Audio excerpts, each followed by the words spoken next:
Ya, kembali lagi bersama kami dan pemirsa kita masih berbincang bagaimana survei terbaru dari SMRC masih bersama beberapa narasumber kita dan terkait hal ini pemirsa SMRC menyebut suara Puan tidak memberikan pengaruh positif pada PDI Perjuangan khususnya dalam pemilihan legislatif. Dalam keterangannya SMRC mencoba mensimulasikan sejumlah nama potensial seperti Puan, Ganjar Pranowo, Anies Baswedan, dan Prabowo Subianto. Namun suara Puan tidak mampu mendongkrak suara PDI Perjuangan. Sementara tiga nama lainnya dengan urutan paling tinggi yaitu Ganjar, mampu menggerek suara PDI dengan PDIP dengan elektabilitas mencapai di angka 36 hingga 43%.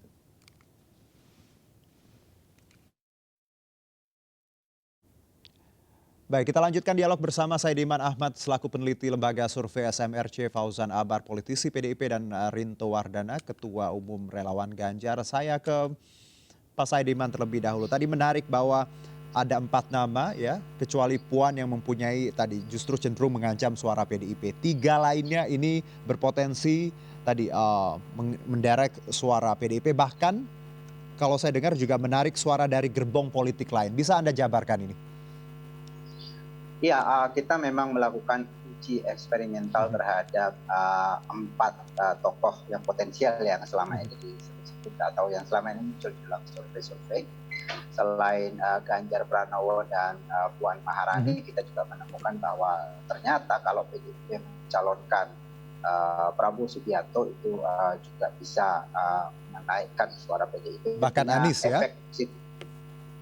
punya efek Aha. positif terhadap PDIP juga Anies Baswedan ya, Baik. dari 28% menjadi 38% untuk Anies Baswedan, sementara untuk Prabowo Subianto dari 28% menjadi 36%.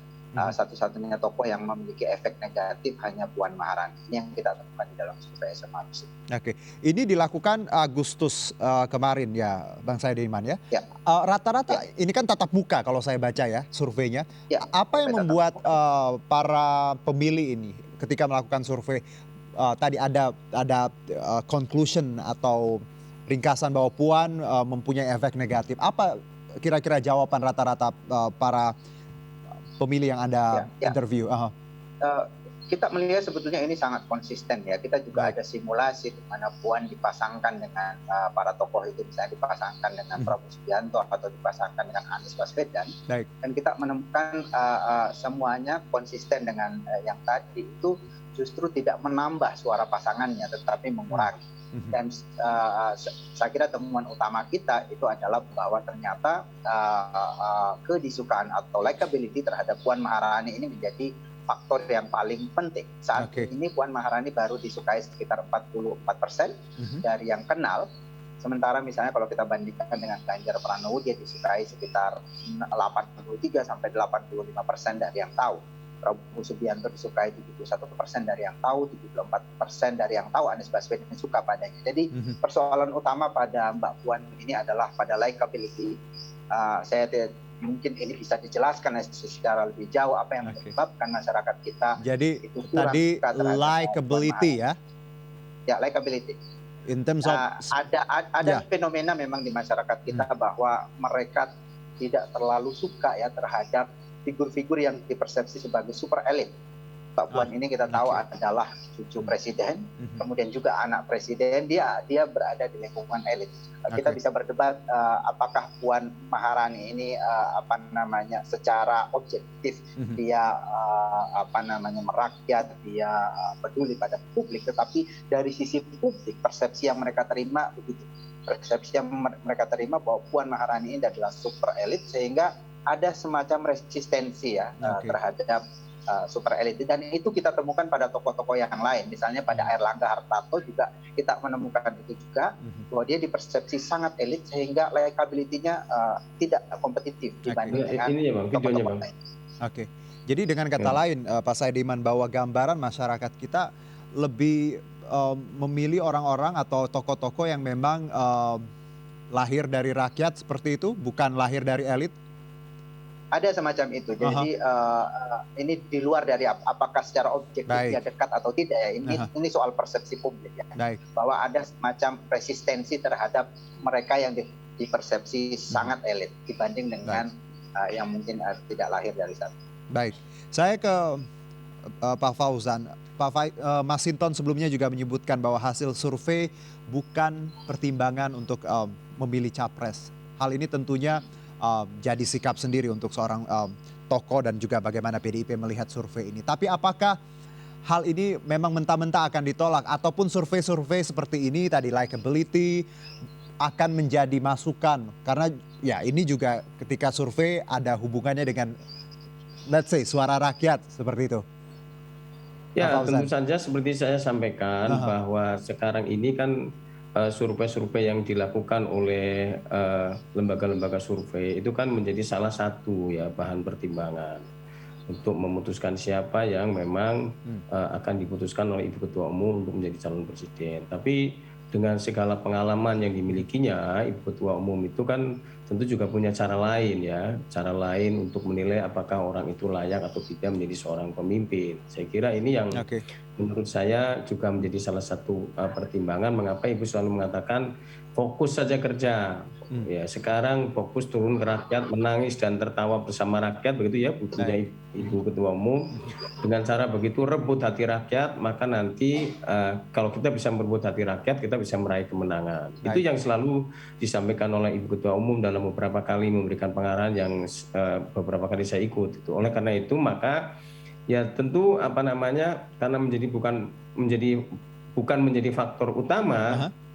Ya survei-survei itu tentu nanti akan dilakukan pengolahan oleh kita ya dari PDI Perjuangan sendiri, karena PDI Perjuangan sendiri kan juga punya litbang ya, litbang pus itu kan, yang juga melakukan pengkajian terhadap siapa sesungguhnya yang layak dari internal PDI Perjuangan untuk menjadi calon presiden dan wakil presiden.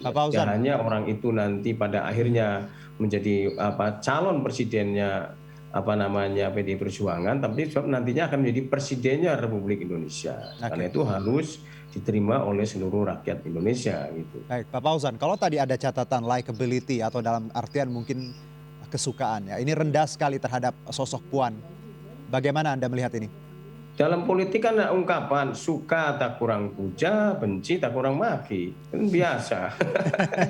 Jadi ya tergantung siapa yang ditanyain kan begitu. Kalau ditanyain orang yang suka ya pasti suka semua. Kalau yang ditanyain orang yang nggak suka ya pasti nilainya rendah. Nah oleh karena itu apa yang disampaikan oleh teman dari SMRC tadi, ya saya kira saya terima kasih sekali lah ini ya. Jadi kita ternyata seperti ini. Perlu dicek. Mungkin kalau di karangan internal PDI Perjuangan, kalau dilakukan survei hasilnya mungkin akan berbeda kan gitu. Baik.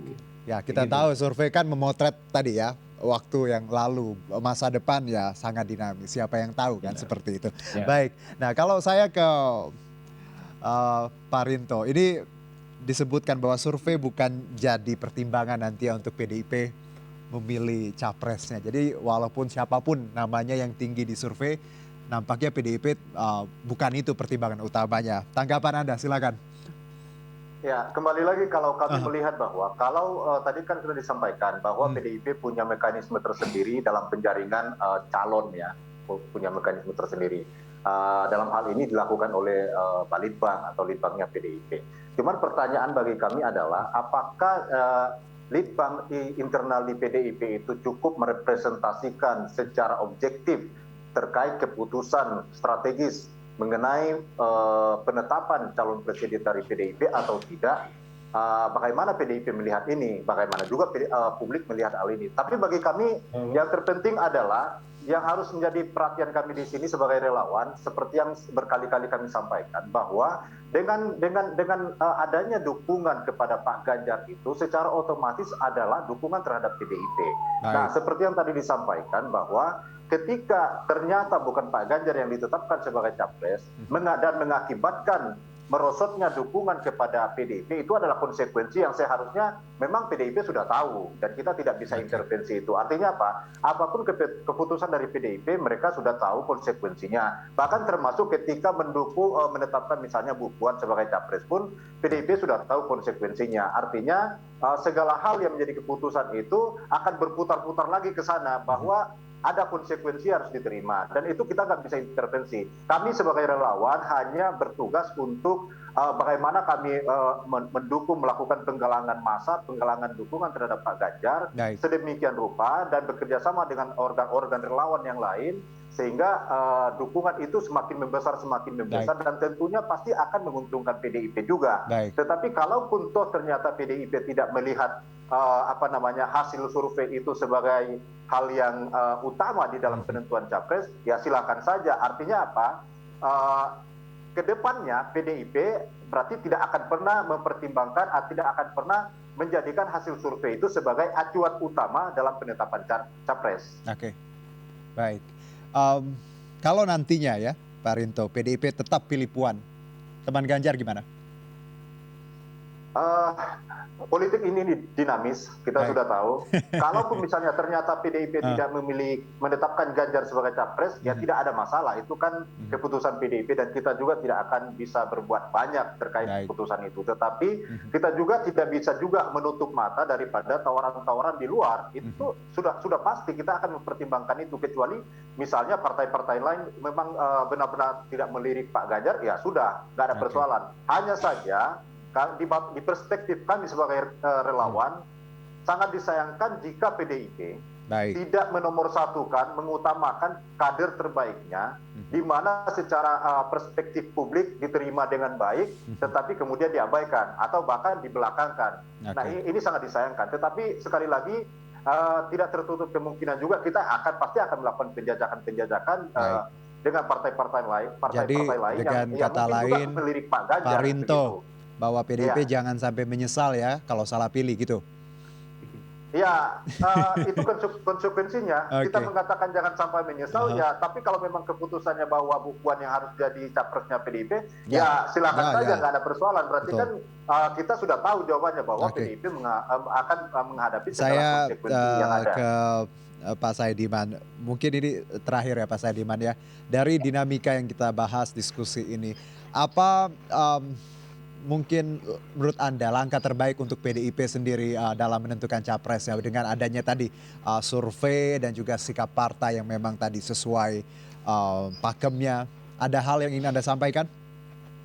Ya, begini, saya kira PDIP memang sangat berkepentingan untuk berhati-hati di dalam menentukan pasangan cawapres ini, karena tadi dia ternyata berpengaruh terhadap elektabilitas partai itu sendiri. Dan di dalam temuan survei kita, PDIP sampai hari ini adalah partai terbesar dan satu-satunya partai yang dukungan publiknya sekarang ini lebih tinggi daripada perolehan suara di pemilu 2019. Itu artinya PDIP berkepentingan untuk, saya kira sangat berkepentingan untuk kembali agar ada satu kadernya atau tokoh yang diusung itu kembali menjadi presiden di Republik Indonesia. Karena itu perlu sangat hati-hati, dan kita menemukan kalau tidak hati-hati bukan hanya PDIP bisa kehilangan kursi sebagai calon presiden pada pemilu mendatang, tapi bahkan posisinya sebagai partai terbesar juga bisa terancam oleh partai lain. Baik, terakhir saya ke Pak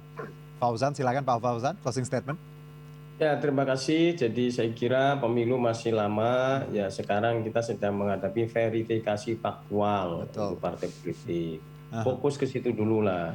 Kalau itu sudah selesai, walaupun sebenarnya undang-undang mengatakan bahwa PD Perjuangan itu adalah satu-satunya partai yang bisa mengusung capres tanpa harus berkoalisi dengan partai manapun. Artinya sekarang kita lebih fokus mengurusi persiapan verifikasi faktual partai, sekaligus meminta kader-kadernya untuk bekerja ke lapangan, termasuk kader-kader yang tadi, yang 4 orang tadi yang potensial untuk menjadi presiden, supaya turun ke lapangan, menangis dan tertawa bersama rakyat. Buktikan bahwa rakyat di daerahnya juga puas dengan kinerjanya, rakyat di kementerian yang dipimpinnya dan juga lembaga negara yang lain ini memang puas dengan kinerjanya. Dari situ nanti tentu saja Ibu Ketua Umum akan memberikan reward ya. Rewardnya mungkin ya dicalonkan sebagai calon presiden, sehingga itu menjadi calon resmi dari PDI Perjuangan. Saya kira begitu, Mas. Baik, jadi tidak perlu berkoalisi untuk mengusung capres sepertinya ya. Saya kira kalau koalisi itu kan doktrinnya PDI Perjuangan itu kan gotong royong. Ya. kita nggak bisa membangun bangsa dan negara ini sendiri. Bung Karno mengatakan gotong royong itu adalah banting tulang bersama, kerja bersama, bahu membahu bersama. Nggak bisa kalau hanya sendiri. Namun demikian ya tentu kita harus memilih partner yang tentu saja memiliki kesamaan visi misi dan ideologi di dalam membangun bangsa dan negara. Baik, terima kasih Pak Fauzan dan juga Terima Mas kasih. Ediman dan juga Pak Rinto. Tapi jangan lupa bahwa memang 2 tahun lagi dinamika masih terus berlanjut. Jangan lupa ada panggung depan, panggung tengah, panggung belakang. Jadi we never know. Terima kasih Bapak-Bapak atas waktu sore. Selamat beraktivitas. Makasih ya. Sehat-sehat. Terima kasih untuk semua. obrolan sore ini. Dan kami jeda terlebih dahulu, tetap di MNC News Now.